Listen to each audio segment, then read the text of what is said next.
Hello everyone, my name is Chandan Kumar Gupta. Physics और mathematics पढ़ाता हूं मैं गुवाहाटी में। ठीक है, लोग मुझे सीके सर के नाम से जानते हैं। तो हम लोग इलेक्ट्रोस्टैटिक्स में आज कहानी को आगे बढ़ा रहे हैं। ध्यान से सुनना, हमारा टॉपिक है इलेक्ट्रोस्टैटिक पोटेंशियल एनर्जी। यानी कि बोला गया कि अगर कभी भी दो चार्ज पार्टिकल रखा हुआ है, सपोज चार्ज पार्टिकल Q1 और एक दूसरा चार्ज पार्टिकल रखा हुआ है सपोज Q2 डिस्टेंस पे, ठीक है, उनके बीच का सेपरेशन कुछ R1 है या फिर R ले लो, R1 ले लो, चलो। तो आपको बोला कि इनके बीच में कुछ पोटेंशियल एनर्जी स्टोर होगा, उसका वैल्यू हमको निकालना है। तो किसी ने बोला सबसे पहले वो पोटेंशियल एनर्जी आया कहां से।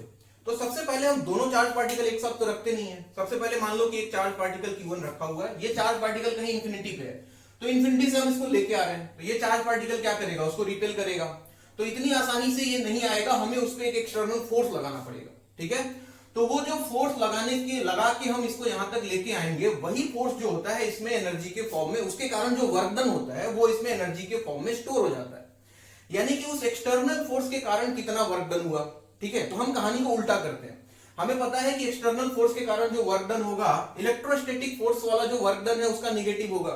तो एक काम करता हूं, मैं इस चार्ज पार्टिकल को यहां से भेजता हूं infinity due to electrostatic force. ठीक है, और उसके कारण मैं वर्क डन निकाल देता हूं। मान लो कि R1 पे है और लेट अस एज्यूम कि इस चार्ज पार्टिकल को मैं उठा के लेके जाना है मुझे R2 पे। ठीक है, इंफिनिटी पे कर दूंगा, R2 का वैल्यू बाद में, पहले देख लो क्या कर रहा हूं। उसके लिए क्या किया मैंने, x डिस्टेंस पे जाके, मान लो कि चार्ज पार्टिकल अभी यहां पे था, ठीक है, x डिस्टेंस पे यहां पे था फिलहाल इनिशियली चार्ज पार्टिकल, तो इसके कारण उस पे कितना फोर्स लगेगा, मान लो कि इलेक्ट्रोस्टैटिक्स यहां पे लिख देता हूं, ये इसको रिपेल करेगा। तो इसके कारण अगर वर्क डन लिखना होगा तो हमें पता है work done by electrostatic force जो होगा वो क्या होगा, integral f dot dx, x direction में ही चल लेते हैं, f डॉट dx। तो f की बात करूं तो इन दोनों चार्ज पार्टिकल के बीच में फोर्स उस समय कितना लग रहा होगा बच्चों, k q1 q2 divided by x square into dx। अब x का लिमिट देखो, हमें चार्ज पार्टिकल को R1 से R2 पे सपोज लेके जाना है, तो इनिशियल लिमिट हो गया R1, फाइनल लिमिट हो गया R2। अब जरा ध्यान से देखना, तो ये बन जाता k q1 q2 तो कांस्टेंट है, बाहर आ जाता 1 बाय x स्क्वायर का इंटीग्रेशन होता है -1 बाय x, और लिमिट लग गया बच्चों इसमें R1 से लेके R2 तक। ठीक है, इसके बाद यहां आ रहा हूं, तो वर्क डन की अगर बात की जाए तो हमें क्या मिला बच्चों, k q1 q2 तो बाहर आ गया, लिमिट रख दूं, अगर पुट कर दूं, सबसे पहले R2 पुट करूं तो -1 bye R2 minus minus plus हो जाएगा 1 बाय R1, हम यहां पे पहुंच जाएंगे। ये वर्क डन मिला।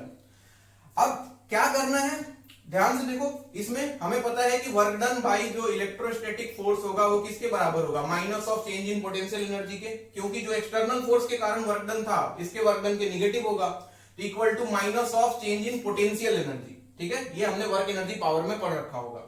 तो मैं कुछ नहीं करता हूं, इस वर्क डन के जगह पे रख दिया minus of delta U equal to k q1 q2 into 1 by R1 minus 1 by R2। ठीक है, वीडियो को पॉज करो और पहले यहां तक नोट करो। इसके बाद क्या हुआ कहानी में, इसके बाद अगर आप देखो, ध्यान बोर्ड पे सबका, हाँ जी, हम यहां पहुंच गए। डेल्टा U का मतलब U final minus U initial, यानी कि minus of U final minus U initial is equal to what, k q1 q2 k q1 q2 into 1 by R1 minus 1 by R2। अब एक छोटा सा एज्यूमशन है बच्चों, लेट अस एज्यूम, क्या assume करते हैं हम कि U इंफिनिटी, यानी कि U जो होगा इंफिनिटी पे, हमें R2 का वैल्यू कितना लेना है, इंफिनिटी लेना है सबसे पहले तो, और हम एज्यूम करते हैं कि पोटेंशियल एनर्जी जो इंफिनिटी पे है बच्चों वो जीरो होगा, यानी कि U एट इंफिनिटी जो होगा वो जीरो हो जाएगा। अगर इस एज्यूमशन को हम फॉलो कर दें तो जरा यहां देखो, माइनस ऑफ, ठीक है, कितना मिल जाएगा बच्चों, ये U फाइनल तो हो गया कितना, zero, minus U initial equal to कितना, k q1 q2, यहां पे देखो 1 by R1 minus 1 by infinity, तो ये वैल्यू भी बच्चों जीरो हो जाएगा, यानी कि माइनस माइनस ये देखो प्लस हो गया, Q इनिशियल का वैल्यू कितना आ जाएगा, k q1 q2, ये बचेगा, ये जीरो हो जाएगा डिवाइडेड बाई R1। तो ये इनिशियल पोटेंशियल एनर्जी हमारे पास निकल के आ गया। इनिशियल पोटेंशियल एनर्जी कहने का मतलब, वीडियो पॉज करो, नोट करो, इसका मतलब ये हुआ बच्चों कि जब दोनों चार्ज पार्टिकल यानी कि Q1 और Q2 किसी सेपरेशन R1 पे रखा हुआ था तो उनके बीच का जो पोटेंशियल एनर्जी था that is K Q1 Q2 divided by R1। ये एनर्जी यानी कि उस एक्सटर्नल फोर्स के कारण जो वर्क डन हुआ वो एनर्जी इनके बीच में पोटेंशियल एनर्जी के फॉर्म में स्टोर हो जाता है। ठीक है बात, यानी कि कोई चार्ज पार्टिकल अगर Q1 है, अगर Q2 है, किसी सेपरेशन R पे रखा हुआ है तो आपको पूछे कि इनके बीच में कितना पोटेंशियल एनर्जी स्टोर्ड है, that is K Q1 Q2 divided by R and this is energy बच्चों। पोटेंशियल एनर्जी मतलब एनर्जी, यूनिट तो वही होगा जूल। अगली बात क्या है इसको नोट कर लेना। इसके आगे वाली बात यह है कि ये एक एनर्जी है। सबसे पहले यू की अगर बात करें तो एनर्जी है and energy is a scalar quantity. Scalar quantity है, स्केलर क्वांटिटी इसका यूनिट क्या होता है, जूल।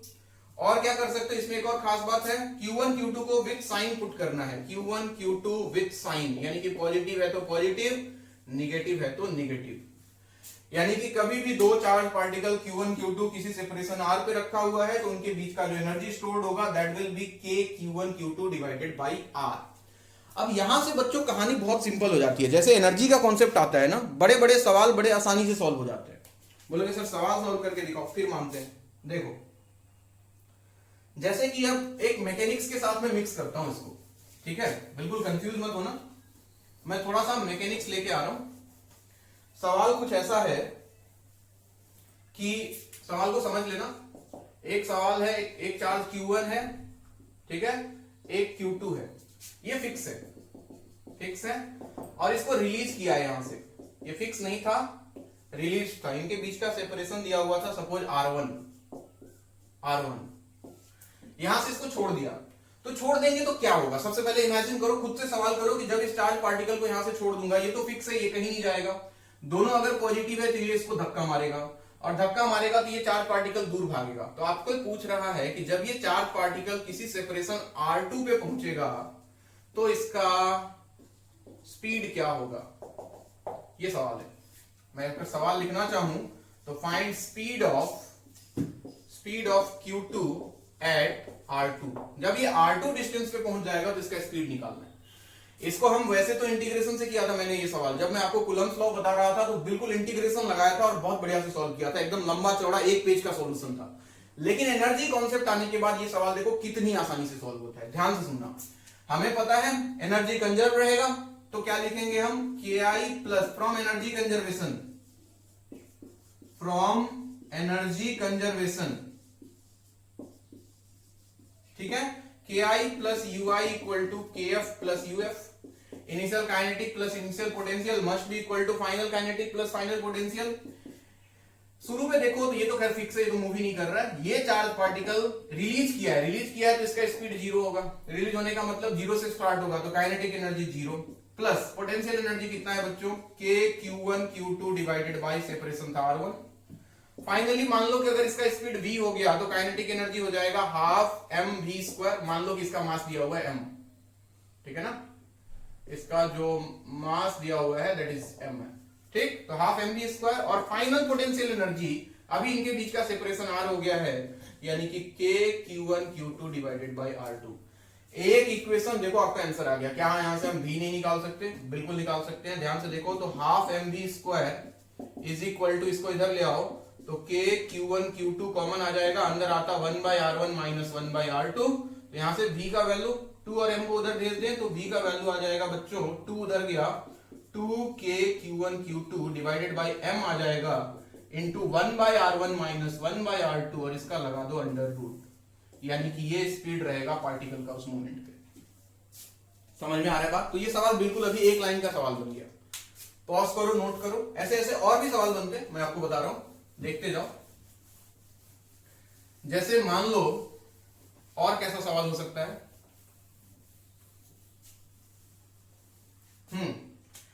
ये भी बहुत बढ़िया सवाल है। बोला कि एक चार्ज पार्टिकल है Q1, फिक्स है, फिक्स, ठीक। यहां से इंफिनिटी से, एट इंफिनिटी एक चार्ज पार्टिकल था Q2 जिसका मास था m, इसको यहां से थ्रो किया, ठीक है ना, विथ स्पीड v, यहां से फेंक दिया।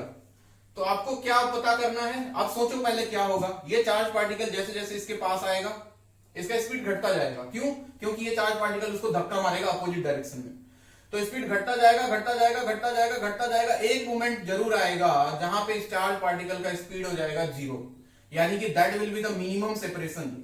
और आपको ये फाइंड करना है आर मिनिमम का वैल्यू कितना होगा, ये सवाल है। आई होप कि सबको सवाल समझ में आ गया होगा। एक चार्ज पार्टिकल Q1 फिक्स है, इंफिनिटी से एक चार्ज पार्टिकल Q2 को थ्रो कर दिया, आपको आर मिनिमम बनाना है, यानी कि दोनों के बीच का मिनिमम सेपरेशन क्या होगा। हमें कुछ नहीं पता, हमें बस एक लाइन पता है कि Ki plus ui equal to Kf plus uf। बोलोगे सर इससे क्या फायदा होगा? ध्यान से देखो, इनिशियल काइनेटिक एनर्जी तो सिर्फ इसका है, तो half mv² plus initial potential energy कितना होगा, इंफिनिटी पे है बच्चों सेपरेशन, तो 0 हो जाएगा, ठीक है ना। K Q1 Q2 by R का वैल्यू इंफिनिटी है। फाइनल काइनेटिक एनर्जी जब पार्टिकल यहां पहुंचेगा तो इसका स्पीड बच्चों 0 हो चुका होगा। कितना हो चुका होगा? 0, तभी तो ये रुकेगा और मिनिमम सेपरेशन मिलेगा, तो काइनेटिक 0 हो गया। और पोटेंशियल एनर्जी कितना हो जाएगा उस कंडीशन में? K Q1 Q2 divided by R minimum, जितने डिस्टेंस पे वो आके रुक जाएगा। तो क्या यहां से हम R मिनिमम नहीं निकाल सकते? ये लो, एक ही तो इक्वेशन है, R मिनिमम मिल गया। तो एनर्जी कॉन्सेप्ट आने के बाद कहानी बहुत सिंपल हो जाता है। कुल मिला के बात बस इतनी सी है, ठीक है। पॉज करें वीडियो को और नोट करें, आगे देखें। अगले कॉन्सेप्ट में अगर मैं जाना चाहूं तो चाहो तो मैं एक और सवाल उठाता हूं, बहुत बढ़िया सवाल, ठीक है ना, बहुत बढ़िया। ये चार्ज पार्टिकल Q1 ठीक फिक्स नहीं है इस बार। मजे वाली बात ये है, मुझे सवाल लिख लेने दो एक बार, बस एक second. Charge particle Q mass m free to move, another charge Qm is thrown from infinity at v0 speed, find minimum distance। हाँ ध्यान दो, ये चार्ज पार्टिकल Q1 है, इसका मास m1 है, m ले लो, ठीक है। और दूसरा चार्ज पार्टिकल इंफिनिटी पे है, एट इंफिनिटी यहां पे है तुम्हारा Q2, इसका भी मास m है। आपको बोला कि इसको थ्रो किया यहां से विथ स्पीड v0, और इस बार ये मजे वाली बात क्या है, ये फिक्स नहीं है, नॉट फिक्स्ड, यानी कि फ्री टू मूव है, फ्री टू मूव। अब आपको बताना है फाइंड आर मिनिमम, यानी कि मिनिमम सेपरेशन कितना होगा। अब थोड़ा सा बच्चों लगाना पड़ेगा दिमाग, ध्यान से सुनो क्या होगा कहानी में, मैं एग्जैक्टली एक्सप्लेन कर रहा हूं हो क्या रहा है। जब इंफिनिटी से हमने इसको v0 स्पीड से थ्रो किया तो क्या होगा सोचो। ये शुरू में तो ये रेस्ट में है, ये पार्टिकल तो कहीं नहीं जा रहा है। जैसे जैसे ये इसके पास आएगा, ये इसको धक्का मारेगा लेफ्ट की तरफ, तो ये मूव करना शुरू करेगा लेफ्ट की तरफ, ठीक है। वो तो आ ही रहा था, ये भी लेफ्ट की तरफ मूव करना शुरू करेगा।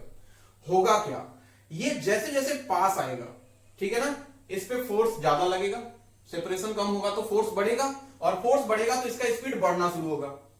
लेकिन साथ साथ क्या होगा, ये पार्टिकल इसको अपोज भी करेगा, यानी कि इस पे फोर्स लगाएगा राइट डायरेक्शन में। तो जब फोर्स अपोजिट डायरेक्शन में है, स्पीड इधर है, तो इसका स्पीड धीरे धीरे डिक्रीज करेगा, यानी कि इसका स्पीड घटता जाएगा, v0 से डिक्रीज होता जाएगा, और इसका स्पीड क्या होगा, 0 से बढ़ता जाएगा। ये स्पीड घटता जाएगा, ये स्पीड बढ़ता जाएगा, घटता जाएगा बढ़ता जाएगा, लेकिन इसका स्पीड शुरू में ज्यादा है ना, और इसका स्पीड तो 0 से स्टार्ट हुआ है, तो ये इसके पास आता जाएगा, पास आता जाएगा, पास आता जाएगा। एक टाइम ऐसा आएगा जब इसका स्पीड घटते घटते कुछ हो जाएगा सपोज v, और इसका स्पीड बढ़ते बढ़ते हो जाएगा सपोज v। जब दोनों का स्पीड सेम होगा, उस कंडीशन में उनके बीच का मिनिमम सेपरेशन होगा। और उसके बाद क्या होगा, उसके बाद इसका स्पीड और बढ़ जाएगा, इसका स्पीड और घट जाएगा, और ये पार्टिकल दोनों और दूर हो जाएगा एक दूसरे से। आई थिंक कि तुम इमेजिन कर पा रहे हो। तो वो सिचुएशन जब दोनों का स्पीड v हो जाएगा, यानी कि मान लो ये पार्टिकल उधर से आते आते यहां पे सपोज इसका स्पीड v हो गया, और इसका भी स्पीड बढ़ते बढ़ते v हो गया, देन उनके बीच का जो सेपरेशन होगा दैट इज आर मिनिमम। समझ रहे हो, ये इनिशियल सिचुएशन, ये फाइनल सिचुएशन, और इसी कंडीशन में तुमको आर मिनिमम मिलने वाला है। तो कहानी तो मैं वही लगाने वाला हूं, बस सोचने वाली बात थी इतनी, Ki plus ui equal to Kf plus uf। Ki initial kinetic energy सिर्फ इसके पास है, तो हाफ m v0 स्क्वायर, ठीक है। Potential energy initial 0, final kinetic energy इसका भी है इसका भी है, लेकिन दोनों का स्पीड सेम है, तो half M V square plus half M V square, सही बात। और फाइनल पोटेंशियल एनर्जी देखो तो K Q1 Q2 divided by R minimum, ये कहानी है। और सब कुछ गिवन है आपको, यहां से बस आर मिनिमम निकाल लेना है, एक ही इक्वेशन है, सॉल्व हो जाएगा। तो ये सवाल थोड़ा सा बढ़िया जिसमें अगर चार्ज फिक्स ना हो तो। ठीक है, आई होप कि तुमको समझ में आया होगा। ना समझ में आया हो तो वीडियो को वापस से रिवाइंड कर लेना, तुमको समझ में बिल्कुल आ जाएगा। पॉज करो और नोट करो। अब हम बढ़ेंगे आगे।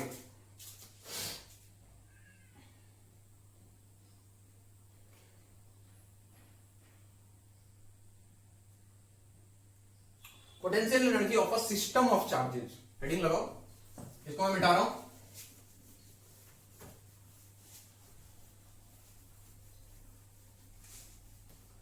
Potential energy of system of charge. ठीक है, अब दो चार्जेस के अलावा हो सकता है बहुत सारे चार्जेस आ जाए, जैसे कि एक इक्विलेटरल ट्रायंगल दे दे, इक्विलेटरल ट्रायंगल, साइड लेंथ दे दिया ए, ठीक है, और हर कॉर्नर पे चार्ज रख दिया क्यू क्यू क्यू, बोला कि बताओ पोटेंशियल एनर्जी क्या होगा। तो क्या करेंगे, पोटेंशियल एनर्जी ऑफ सिस्टम लिख रहा हूं मैं, सिस्टम।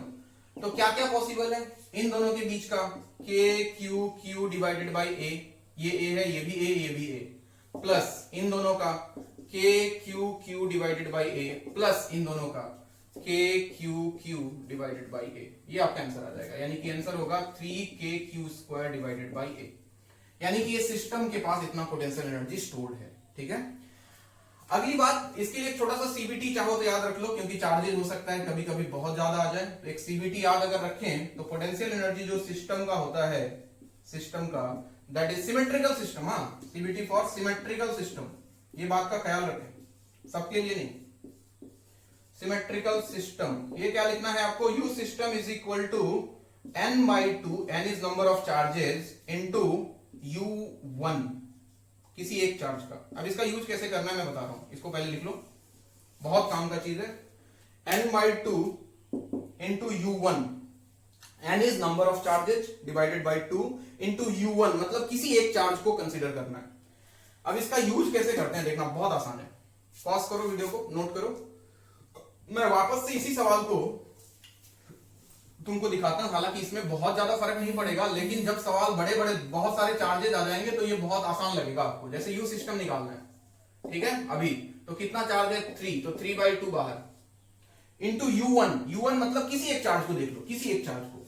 तो इस चार्ज को देखो तो इसका किसके किसके कारण होगा, इसके कारण kq²/a, और इसके कारण kq²/a, बस into 2kq² divided by a, या फिर q लिख लो समझने के लिए, kq1 q2/a, और 2 के साथ हो रहा है, दोनों सेम डिस्टेंस पे है, 2 से 2 उड़ गया तो देखो आंसर सेम, 3kq²/a। बोलोगे सर और फायदा बताओ इसका, ये तो ऑलमोस्ट उतना ही टाइम लगा जितना नॉर्मल मेथड से लग रहा था। तो एक काम करते हैं, स्क्वायर ले लेते हैं, स्क्वायर, साइड लेंथ a है, हर कॉर्नर पे चार्ज q है। आपको बोल दिया कि बताओ पोटेंशियल एनर्जी ऑफ सिस्टम, तो मुझे पता लग गया U system is equal to n/2, तो 4 है तो 4/2 इंटू u1, किसी एक को पकड़ो, किसी एक को, इसको पकड़ो, इसका देखो तो इसके साथ कितना kq²/a, इसके साथ kq²/a, यानी कि दोनों के साथ सेम है, तो इन दोनों के लिए तो आ गया 2kq/a। इसको मत इंक्लूड करना क्योंकि इसका डिस्टेंस बदल गया है बच्चों। अगर ये a तो ये हो गया a√2, तो इसका इसके साथ भी होगा कितना, plus kq divided by a√2। तो ये आपका आंसर होगा इस बार, खत्म कहानी। पॉज करो, नोट करो। अब बोलोगे सर और फायदा बताओ, तो देखो मान लो कि एक क्यूब आ गया तुम्हारे सामने, लेट अस अज्यूम कि एक क्यूब दे दिया गया है, ठीक है, एक क्यूब दे दिया ऐसा,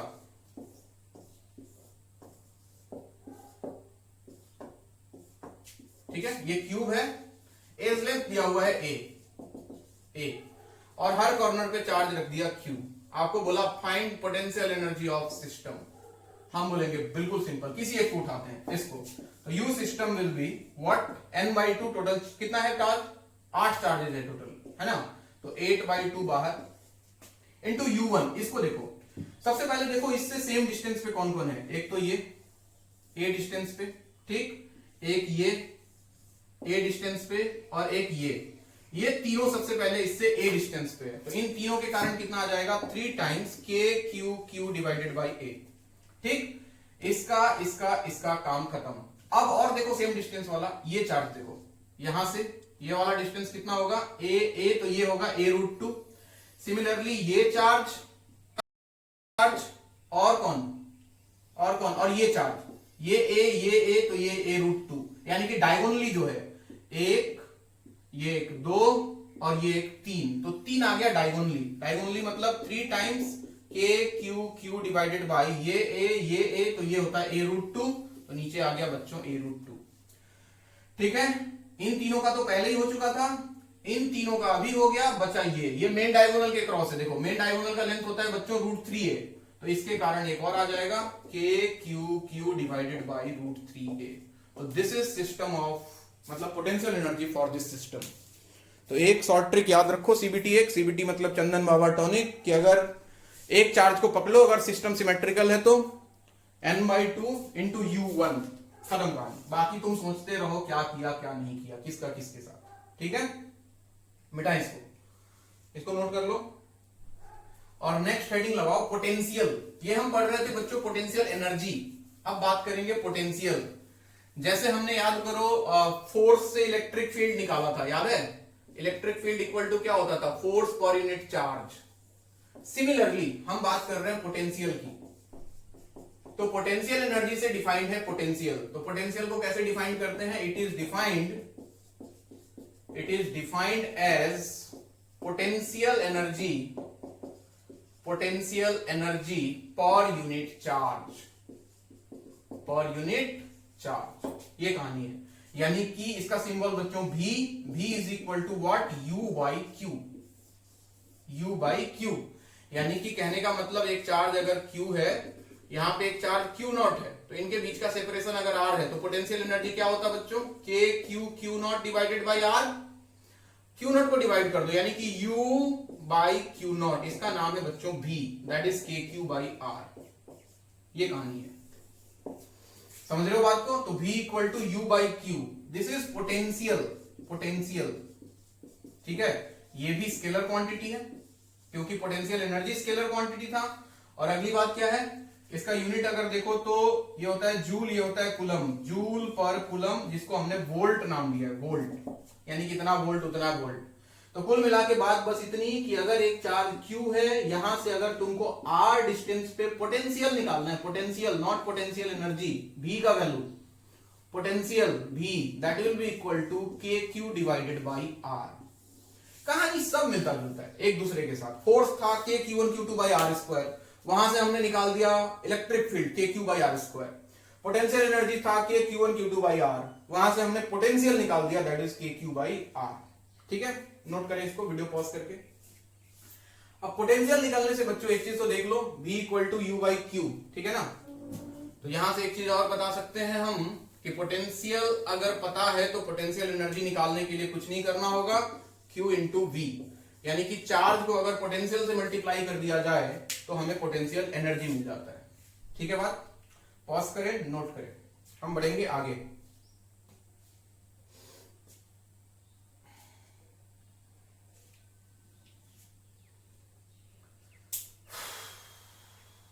ठीक है, अब देखो ऐसे भी सोच सकते हो इसको, डेल्टा के टर्म में अगर चाहो तो लिख लो, तो हम इसको लिख सकते हैं क्या? Delta V equal to delta U by Q, delta V equal to delta U divided by Q, है ना?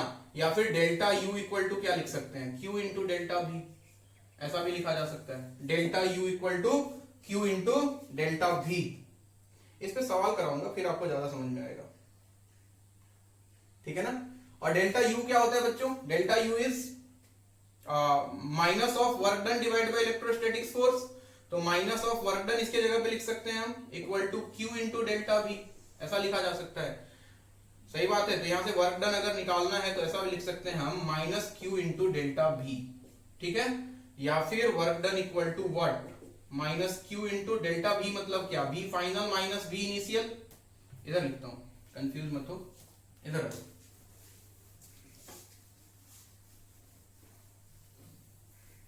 हाँ जी, वर्क डन इक्वल टू क्या? Work done equal to minus Q into delta V, यानी कि work done equal to minus Q into delta V का मतलब V final minus V initial.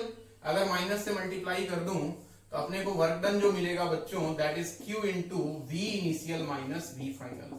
चाहो तो याद रख लो, हालांकि एक ही एक्सप्रेशन है, बार बार घूम के आ रहा है।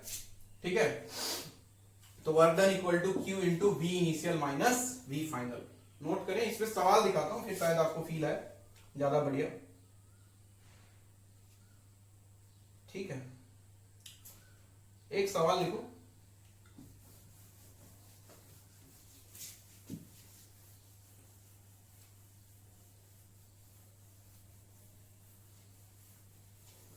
एक क्वेश्चन लिखो। क्वेश्चन दिया हुआ है, find work done in moving -2 coulomb. Find work done in moving -2 coulomb charge. कहां से कहां तक लेके जा रहा है बच्चों? From A to B, from A to B. और ए के बारे में दिया हुआ है कि VA जो है that is how much, 10 volt. और VB दिया हुआ है बच्चों, potential at V that is 5 volt. ये कहानी है। हमने पढ़ लिया, क्या पढ़ लिया कि वर्क डन जो होगा that will B Q into V initial minus V final. ठीक है, तो Q का वैल्यू कितना है? -2 इंटू V इनिशियल। यहां से यहां तक लेके गए हैं तो 10 - 5 कितना आ गया बच्चों? 5 इंटू -2 यानी कि -10 जूल। कितने का वर्क डन? ठीक है, नोट करें। और सवाल दिखाता हूं, लिखते जाओ। पॉज करो वीडियो को।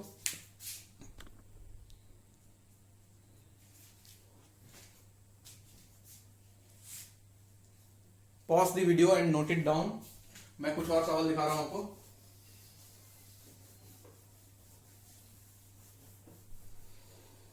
हाँ जी, सवाल कुछ ऐसा है, एक चार्ज Q यहां पे है और एक चार्ज Q यहां पे है। ठीक, और इनके बीच में ये है 3 मीटर का, ये भी है 3 मीटर का। और क्या दिया हुआ है? ये A पॉइंट है, एक B पॉइंट है। ये A है और यहां पे एक पॉइंट है B, और ये डिस्टेंस है 4 मीटर का, यहां से यहां तक। ठीक है, आपसे पूछ रहा है work done by electrostatic force in moving Q0 from A to B। Work done by electrostatic force in moving Q0 from A to B। ये सवाल है। ऐसे सवाल खूब आते हैं, भर के आते हैं, बिल्कुल कंफ्यूज नहीं होना है। A से B तक एक चार्ज को लेके जा रहा है। ठीक है, ये 4 मीटर का है, इस रास्ते से लेके गया है, इस रास्ते से। ठीक है, परपेंडिकुलर टू दिस लाइन। हमने पढ़ लिया कि वर्क डन जो होता है Q into V initial minus V final. खत्म, हमें इसके अलावा कुछ नहीं आता है। ऐसे सोचो तो Q के जगह पे क्या आ गया? Q0, ये चार्ज को घुमा रहा है। V इनिशियल, जब चार्ज पार्टिकल यहां पे था तो इसके कारण भी पोटेंशियल और इसके कारण भी पोटेंशियल है ना, तो कितना आता? इनिशियल KQ/R होता है, याद रखो। तो इसके कारण यहां पे होता पोटेंशियल कितना? KQ/3 प्लस इसके कारण भी होता कितना? KQ/3। तो ये हो गया इनिशियल पोटेंशियल। माइनस जब ये चार्ज पार्टिकल यहां चला गया तो ये डिस्टेंस चाहिए होगा अपने को। ये 3 है, ये 4 है, तो ये डिस्टेंस 5 होता बच्चों। और सिमिलरली ये डिस्टेंस भी 5 होता। तो इसके कारण कितना? ऐसे लिख देता हूं, KQ/5, और दूसरे वाले के कारण भी KQ/5। ये कहानी है बच्चों। बाकी देख लो क्या आंसर आएगा। Q0 इंटू ये हो गया 2KQ/3 माइनस ये हो गया कितना? 2KQ/5। एलसीएम ले लो, 2KQ तो कॉमन आ जाएगा, 5 माइनस 3 यानी कि 2KQ/Q0 बाहर आ गया, अंदर बचा 1/3 माइनस 1/5, तो 5 माइनस 3 2/15 आ जाएगा बच्चों, 2/15। ऐसा कुछ आंसर आ जाएगा। तो इस तरह से हम वर्क और एनर्जी को हम इलेक्ट्रोस्टैटिक्स के साथ कंबाइन करके निकाल सकते हैं। ठीक है, नोट करें आप इसको। चाहे तो मैं आपको कुछ और सवाल बताऊं, आपका जीवन धन्य हो जाए। चलो एक दो सवाल और दिखा देता हूं, यहां तक पहुंचे ही हैं अगर, तो एक सवाल और करते हैं। आज के लिए इतना ही करेंगे बस। ठीक है, आ जाओ। सवाल बहुत सिंपल है। एक स्क्वायर दिया हुआ है, एक स्क्वायर दिया हुआ है, स्क्वायर, इसके हर कॉर्नर पे चार्ज रखा हुआ है Q, साइड लेंथ दिया हुआ है A। आपको निकालना है पोटेंशियल एट सेंटर। क्या होगा? इसके सेंटर पे पोटेंशियल निकालना है। कुछ नहीं, बहुत सिंपल है सर। पोटेंशियल स्केलर क्वांटिटी है, सारा निकाल के ऐड कर दो। ये डिस्टेंस चाहिए होगा, ये A है बच्चों, ये पूरा A, ये A, तो यहां से यहां तक होता √2A, ये पूरा √2A। तो ये वाला लेंथ कितना होता? √2A/2 यानी कि A/√2। बस यही इंपॉर्टेंट है, बाकी तो सिंपल कहानी है। तो V एट सेंटर जो होता किसके बराबर होता? इसके कारण भी सेम, KQ/A/√2, सबके कारण सेम होता, तो 4 से मल्टीप्लाई कर दो। This is your answer. इस तरह से आप निकाल सकते हो। ठीक है, तो ठीक है, आज के लिए इतना ही, और बाकी इसके बाद नेक्स्ट क्लास में कंटिन्यू करेंगे। हम कहानी को धीरे धीरे आगे लेके जा रहे हैं। अब हम ये खत्म करने के बाद, पोटेंशियल खत्म करने के बाद हम लोग जाएंगे डाइपोल की तरफ। डाइपोल को खत्म करने के बाद हम इलेक्ट्रोस्टैटिक्स 2 यानी कि गॉस लॉ की तरफ जाएंगे। ठीक है, तो पढ़ते चलो। कोई डाउट हो तो मुझे मैसेज कर देना या फिर कमेंट सेक्शन में जरूर बता देना कहां पे तुमको डाउट हुआ। ठीक है, okay, thank you so much, keep studying.